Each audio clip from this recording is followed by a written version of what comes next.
Are you ready for professional, stat-driven sports coverage? You are in the right place as you are listening to the 4 Star Sports Media Network. Now, back to the show. Welcome to Conference Crunch on the 4 Star Sports Media Network. This fast-paced deep dive into college athletics covers it all. Now, your host, Wes Pruitt.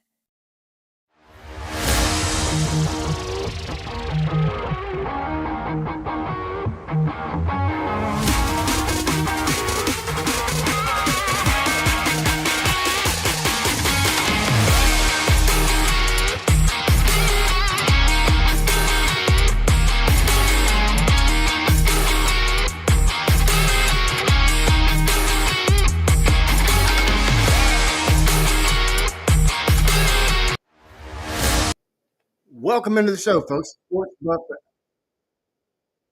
Welcome into Conference Crunch, the one-stop shop where we break down the chaos, the contenders, the controversies, and more. We appreciate everyone watching as we've got the live stream going of the recording tonight. You see a little bit of a different background, different look. I've decorated the front desk a little bit up top. And as we're going to start the show, I've got to let you know about some special cans sitting up there as well. They're from Athletic Brewing Company, and I'm actually sipping on one right now. It is called a Oktoberfest Athletic Brewing Company Fest Brew. It's absolutely incredible. If you are looking for a tasty, long-lasting flavored, non-alcoholic beverage, look no further than Athletic Brewing Company, the nation's leader in non-alcoholic beverages. They've got numerous ones out. Like I said, Oktoberfest is one out right now. Only 70 calories per 12 fluid ounce can. Incredible stuff. And they kicked the show off tonight as we're going to be crunching the ACC, Big 12, Big 10, SEC, American, Conference USA, Sun Belt, and the very gritty D2 conference of the Great American Conference, which is Division II football. We're going to hit you with some accurate previews, key teams, get a little over-under, and then as we close the show, we're going to close with a little bit of controversy, as we always do. But let's get it started as we take a look at what the College Football Playoff had to say recently. As the selection committee met recently in preparation for the upcoming season, following the first year of the 12-team playoff, the meeting marked the culmination of 6 months of off-season work, reviewing the committee's policies, procedures, and data analytics to ensure the group is equipped with the best resources available when ranking the country's top 25 college football teams. Changes to the upcoming season include enhancements to the tools that the selection committee uses to assess schedule strength and how teams perform against their schedule. The current schedule strength metric has been adjusted to apply greater weight to games against strong opponents. An additional metric, record strength, has been added to the selection committee's analysis to go beyond a team's schedule strength to assess how a team performs against that schedule. Very, very interesting stuff in the CFP. We'll have more as they will make their normal meeting from November all the way through the end of the year. We'll be on each call as the season goes. Let's jump over to the ACC. Clemson is looking to reclaim what could be a massive, massive run back to the CFP. We're going to take a small break. We'll be right back right here on Conference Crunch, presented to you by 4 Star Sports Media.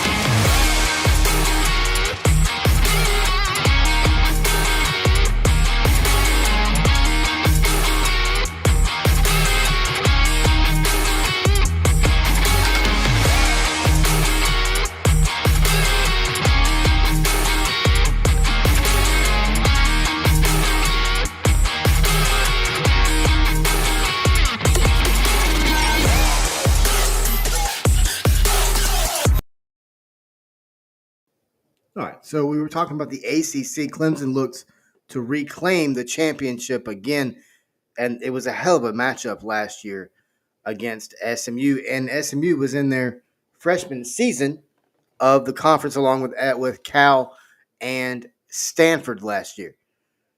Clemson won the media poll outright favorite, 167 first place votes. But you got to look out for other teams. We talked to Tony Siracusa about it recently. He mentioned teams like Georgia Tech, teams like Louisville.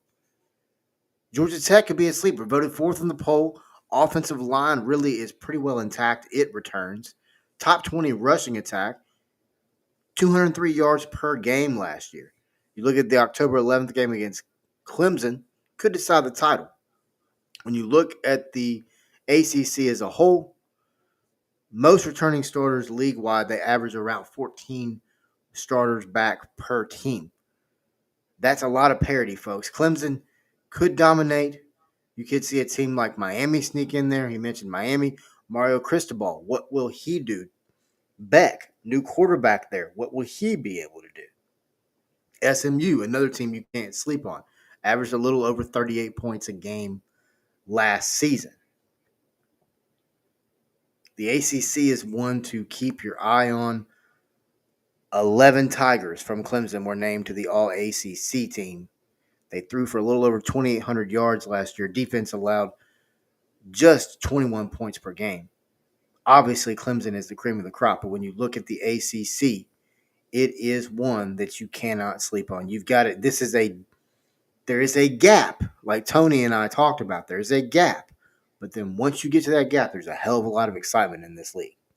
When you look at this week 0, you got Stanford and Hawaii, 6:30 p.m. CBS. Stanford's a 2.5-point favorite.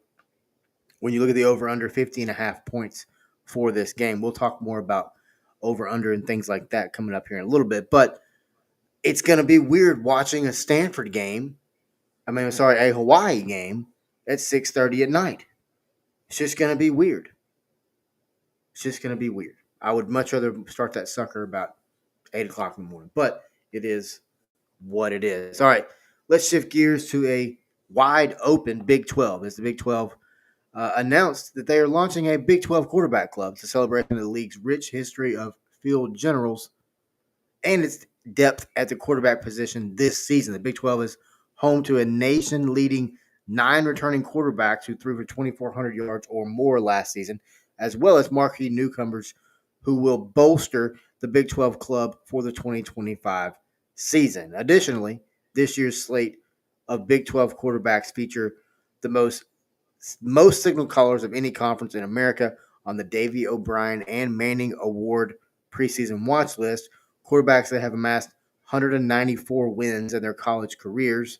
Quarterbacks that also have over 102,000 yards of total offense and accounted for 823 touchdowns. You look at the Big 12, it's the most competitive conference in the country.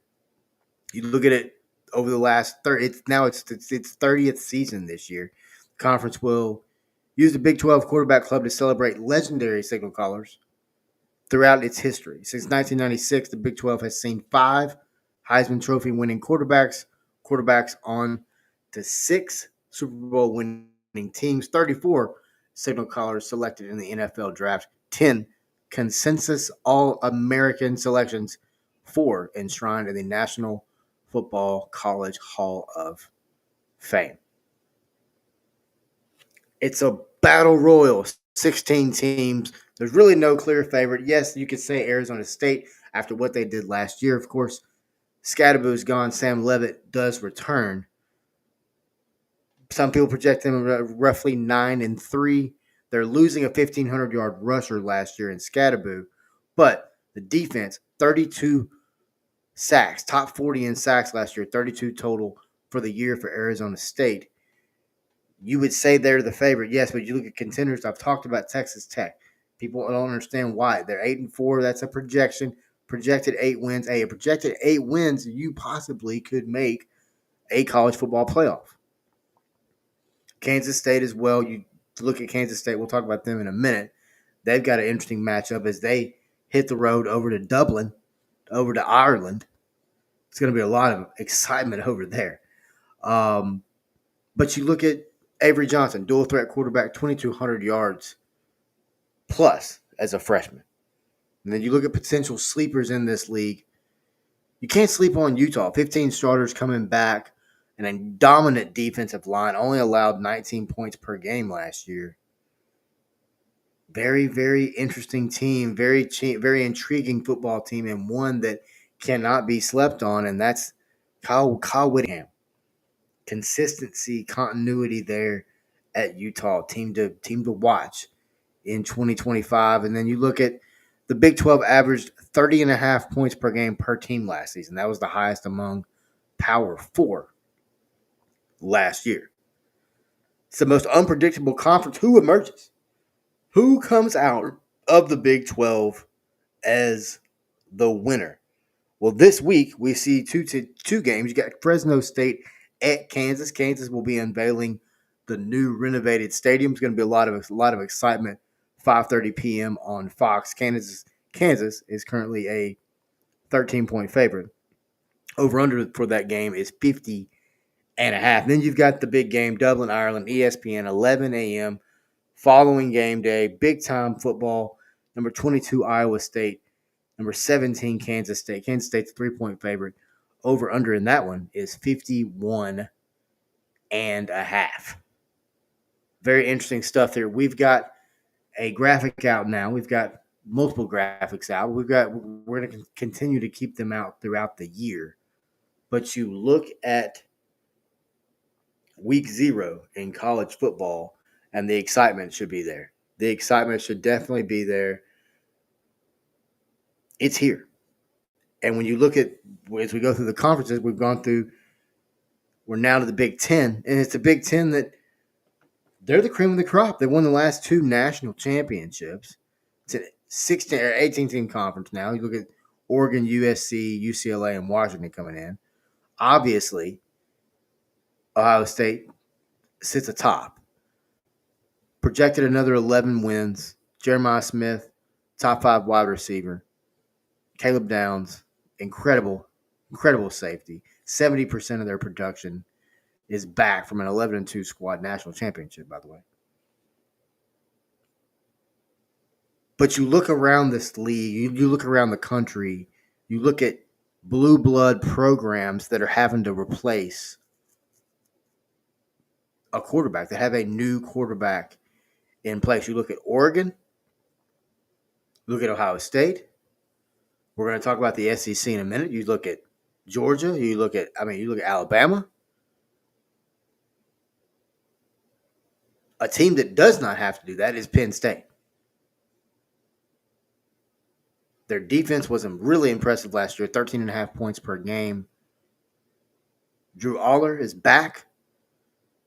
Everything's lining up for the Nittany Lions to have that season that we've all thought they were going to have for seemingly the last 20 seasons. Can they do it this year? Will Indiana come back and shock people? Will Illinois pop up?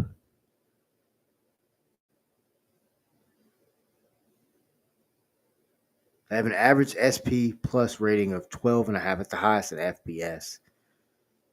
Multiple teams are going to be heading to the playoffs from this conference.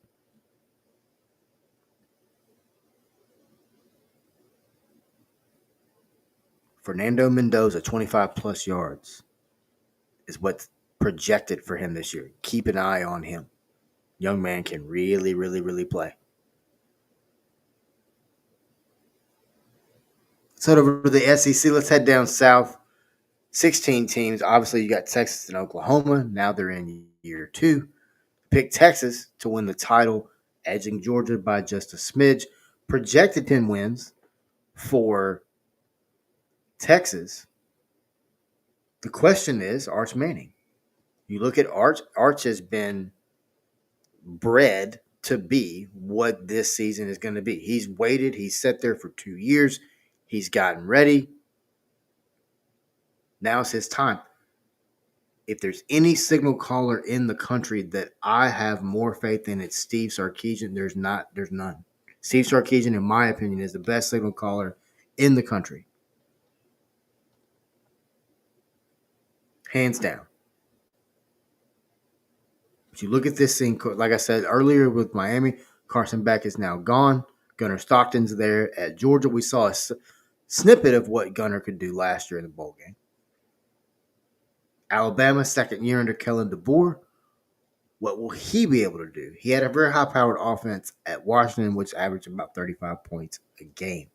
What will he be able to do in year two? Speaking of Alabama, Ty Simpson, new quarterback. We were one of the first to announce that Ty was starting at the South Florida game last year. We saw that was a nasty game. Weather was horrible.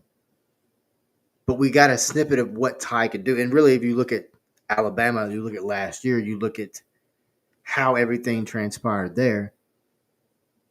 It was really between, obviously, Ty and Jalen Milroe. I think we see Ty as a better quarterback in this offense than Jalen. Jalen ran the ball a lot, right? I honestly believe he was just a running back who could throw the ball. Now you'll see, two things. You'll see, number one, a little more athleticism than you realize is there from Ty. And then number two, I think you'll see more shots down the field. More moving the ball, more foot pushing the ball down the field.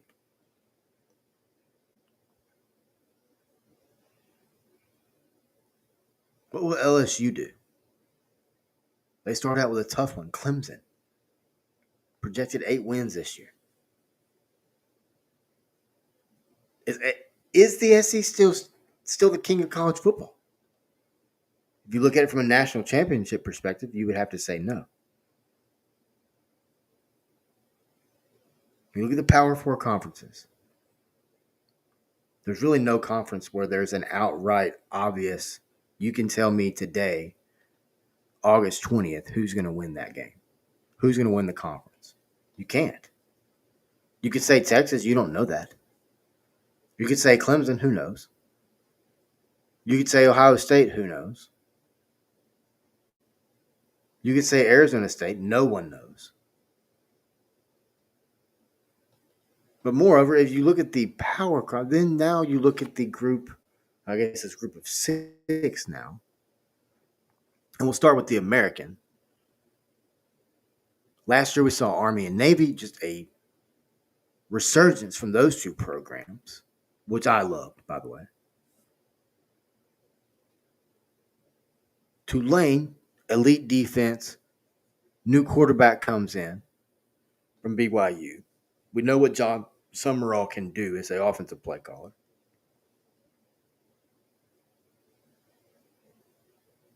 You can't sleep on Navy again. You can't sleep on Army again. You got 220 yards a game for Navy. On the ground, by the way. What is Memphis going to do? A lot of transfers, a lot of new for the 901. As Seth Hennigan departs, Silverfield said this week, you're never going to replace Seth Hennigan. There's never going to be another Brady White, which echoes what we have said over on the Tigers Den. Potential 9-10 wins for Memphis again. If they had another 10-win season, that'd be the first time in program history they've had 3 in a row ever. He'd be the first coach to do that. Last year, the AAC had 4 teams that had 10-plus wins, 28 points per game. Is this the conference to crash the playoff party? And it's one of the questions that I think is really being asked across the country. But when you look at other conferences, CUSA, they went and got Delaware. They went and got Missouri State. Love the additions. I called it a few weeks ago a conference of new beginning, a conference of acceptance.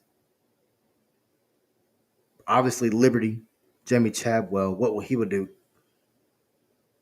Western Kentucky, 8-4 last year. Jacksonville State, they lose Rich Rod, but what will they be able to do?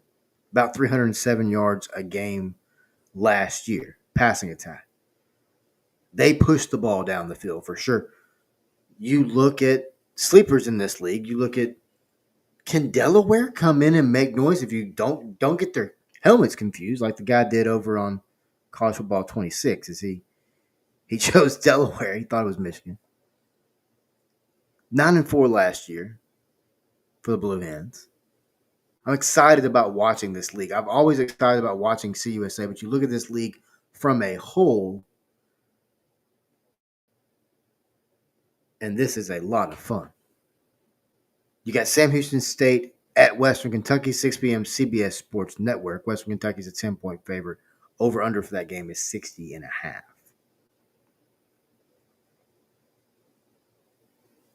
What noise will be made in Conference USA? Then you go over to the Sun Belt, Fun Belt. You got teams departing. Texas State's leaving. Louisiana Tech is coming in. How will those two teams be treated, like we've talked about? James Madison's favored in the West. Louisiana's are in the East. Louisiana's favored in the West. Projected 9 wins for the Dukes. That's James Madison, by the way. Louisiana 8-4 last year. Texas State resurgence last year, 36.5 points per game. Louisiana's run defense, allowed about 3.8 yards per carry. Old Dominion, what will they do this year? In the last 5 years, this conference has won 24 games against Power 4 foes. Average team returns 12 starters. It's going to be another Sun Belt, Fun Belt, because this Fun Belt lives. It's breeding. You look across this country, you look at college football, every single one of these conferences that we talk about on this show, and this is just football, folks. There's soccer to come, there's basketball, there's all sports. This is just a football version. But you look at all these conferences, that's 7 conferences we just went through. Each one of them holds stories about players, coaches, and more that need to be covered. That's why we're doing it. That's why we're here. And you look at this last conference, the 8th conference of the show. It's the Great American Conference. A lot of people are like, who the hell is that? Great American Conference, what is that? It's Division II. The GAC is absolutely loaded. It's 10 weeks of football. Harding's the favorite. They won the 2023 Division II National Championship. Projected 10 wins. Again, over 300 yards rushing last year on the ground. They run the triple option. Defense allowed about 10.5 points a game. You've got the two teams that are right across the street from each other. Battle of the Ravine, Henderson State Reddies, Ouachita Baptist Tigers. Both teams 9-2 last year. Really going to be exciting to watch how those teams play this year in order to meet at the end. Strong defense from Henderson, strong offense from Ouachita. That's 2 programs, really 3 programs. We mentioned Harding as well. But Henderson and Ouachita is 2 programs to really keep an eye on in 2025 because that's 2 teams that once they meet in the end is beautiful to watch, folks. Absolutely beautiful to watch. You got to keep an eye on Northwestern Oklahoma State. There's a lot of Oklahoma teams in here. Northwestern Oklahoma State's one you got to keep an eye on. They got new transfers. A lot of new faces in there. They're projected 7-8 wins. Can't sleep on that football team in the Great American Conference. They averaged 8.5 wins per team last year. Top 3 teams combined for 28 wins. It's D2 drama at its very best, folks. It's the top of D2 drama. And you look at Southern Arkansas, Arkansas State, or Arkansas Tech, Arkansas Monticello. Numerous schools in this conference. This conference deserves coverage, and that's what we're going to do. We're going to continue to bring the Great American Conference coverage. Up next, we're going to talk the over-under segment. It's brought to you by Sportbox Co. for training aids, gear, and awesome sports swag for kids of all ages who play baseball, softball, basketball, hockey, soccer, football, lacrosse, or volleyball. Keep playing, keep these kids playing and having fun with Sportbox. The Sportbox subscription is the gift that keeps giving and keeps them smiling month after month. Order now, and your first box will ship out to you soon. Head over to sportboxco.com/4starsports for more information. All right, folks, it's crunch time. It's time to get to some over-under segments using BetMGM lines as of today. Let's look at some wins. Let's look at some key factors here. So let's start with Ohio State. They returned 70% of their production. They got a top recruiting class. Incredible schedule. Starts week 1. Last year, 11 wins. Expectation is to win another 11 wins, 10.5 wins. I'm going to go the over when you look at Ohio State for win total in 2025. Up next, we'll go down south. We'll go to Athens, Georgia. Look at the Bulldogs. They're set at 9.5 wins. You look at their schedule. They go to Texas. They got Bama. Replacing a lot. Plus, how will Gunnar Stockton do? I think it's going to push. I think you're going to be right at the 9 wins. I know it's 9.5. I think it's going to be right there, 9, 10 wins. I'll go under because I think they're going to win 9. So I'll go under with the 9.5 wins for the Georgia Bulldogs. Up next, we talked about him as the favorite in the ACC. We talked about it with Tony Siracusa as well. Clemson, 9.5 wins. Defense was elite. It's going to be really good this year. 21.5 points per game last year. Once again, K. Klubnik, incredible quarterback. Really going to watch him. I'm excited to watch and see how he grows this year. I'm going to go over. I think they win 10, 11 games. Texas, 9.5 wins. We talked about Arch Manning. You look at Texas's offensive line, they're having to replace a lot. Not a lot of experience there. 10 wins is likely. So I'm going to go over. I'm going to go over with Texas. It's just that offensive line's a little concerning for me. There's talent everywhere, yes. But the offensive line's a little bit concerning for me. Let's go to the American. Let's talk UAB. And let's go over under 5.5 wins. I'm going to go under for UAB. I don't think they win more than 4 games this year. You can look at their schedule and say, West, their schedule is really weak. Well, I mean, it doesn't matter. I don't think – I think this team struggles, and August 20th, this is not a hot take. I'm just saying I don't think Trent Dilfer makes it through this season. I don't think he makes it through the entire year. I just don't. When you look at Conference USA, we're going to go with the Liberty Flames. Another team really keep an eye on. Jamie Chadwell's done a great job there. Tough schedule with some new teams in there. We talked about Delaware. 9.5 wins. I'm going to go under because I think they're going to win 8 or 9 games this year in 2025. Let's go Sun Belt. Let's go James Madison. 8.5 wins. I'm going to go over there. Give me the over. They've got some transfers in. They've got a really strong defense again in 2025. I think a team that you really got to keep an eye on for is a team like App State. That team's just continuously really, really strong to me. I don't know why. That team really knows how to recruit. It's a beautiful area to recruit to as well. But give me the over for James Madison. Give me 9 wins for the Dukes. And then we'll go Great American Conference, and we'll go with Harding this week. We'll go with Harding. Projected wins is 9.5. I'm going to go over. I think Harding is going to be really strong again this year. It's a loaded conference, as we talked about, but you look at this Harding offense, they can be beat, okay? We've seen teams like Ouachita and others prove that. But their defense is solid. You never know when their quarterback's going to throw the ball or not. It's really impressive. It's really impressive. But that's the over-under segment for tonight. We will have more next week. We're going to be live every Wednesday, whether it's Tigers Den or Conference Crunch, one of the two. We'll be live every Wednesday. We'll probably flip-flop it back and forth. But as we close the show, man, we've talked about Clemson's dominance. We've gone all the way down to the Great American Conference in an absolute packed firework of an excitement of a conference there. We thank you for tuning in. By the way, head over, subscribe on YouTube. Follow us on YouTube. Follow us on X at 4-Star Sports M.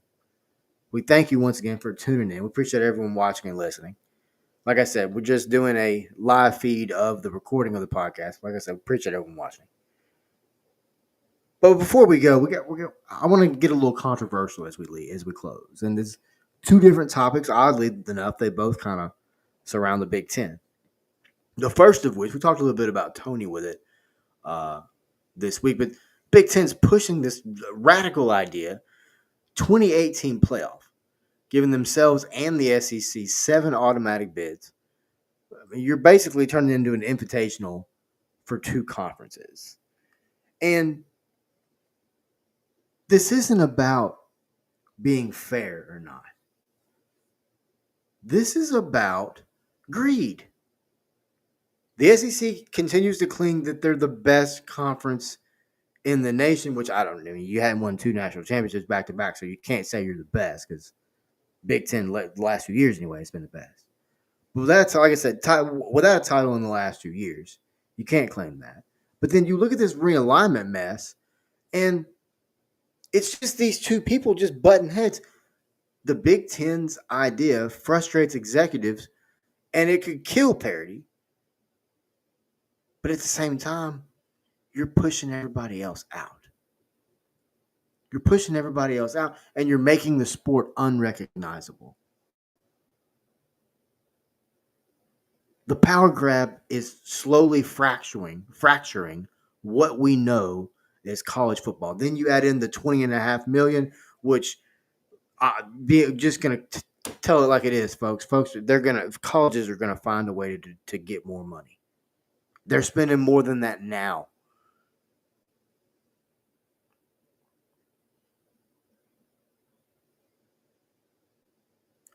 And we've talked about it. What if the Big Ten, the SEC say, hey, you know what, screw it, we're out of here. And they ditch from the NCAA entirely. What will that cause?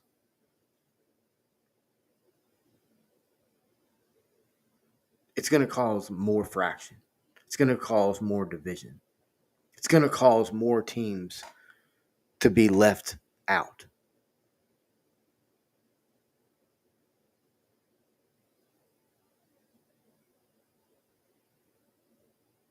And then you look at the Michigan Wolverines. We talked about with Tony. For anyone out there that says this does not do anything, there's no punishment, yes, there is. $50,000 fine, 10% of the budget cuts, forfeiture of the 2025-2026 CFP revenue, and you suspend the coach 2 games. Stallions gets a 10-year show clause, as does Harbaugh gets 8. Is it controversial? Yeah. It completely taints their recent title. They're appealing it, but I mean, whatever. You can't call it unfair. You guys cheated. It's obvious you cheated. Wade Manuel knew you cheated. That's why he got tired of answering questions, and we were on the calls. He got tired of answering questions.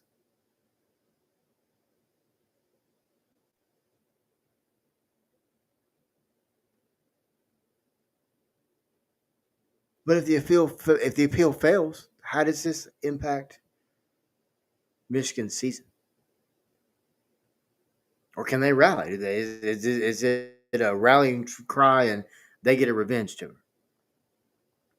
We're going to get into it more next week next week we'll be recapping games and looking into week 1. But once again, we thank you everyone for listening. Tune in next week as we keep on diving into the fallout of Michigan and more, but we also give exclusive insights into the games. It's something that you don't want to miss, folks. Thanks for tuning in. Thanks for listening to the Conference Crunch. I'm Wes Pruitt.